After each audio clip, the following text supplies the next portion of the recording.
அல்ஹம்துலில்லா நஹ்மதுஹு வஸல்லி அலா ரசூலில்லா. அஸ்ஸலாமு அலைக்கும் வரஹ்மத்துல்லாஹி வரகாத்துஹு. திருக்குரான் நபிமொழி துவாக்கள் என்ற புத்தகத்திலிருந்து இன்று பார்க்கக்கூடியது உணவளித்தவருக்காக நாம் கூற வேண்டியது.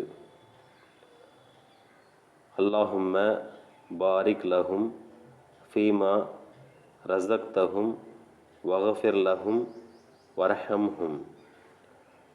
அல்லாஹும்ம பாரிக் லஹும் ஃபீமா ரஸக்தஹும் வஃபிர் லஹும் வர்ஹம்ஹும். இதனுடைய பொருள்,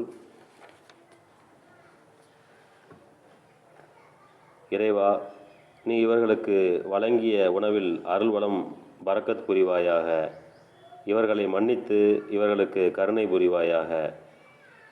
இந்த செய்தி நூல்கள் முஸ்லிம், திர்மிதி, அபுதாவுத், அஹ்மத் ஆகிய நூல்களில் பதிவு செய்யப்பட்டுள்ளது. அஸ்ஸலாமு அலைக்கும் வரஹ்மத்துல்லாஹி வபரகாத்துஹு.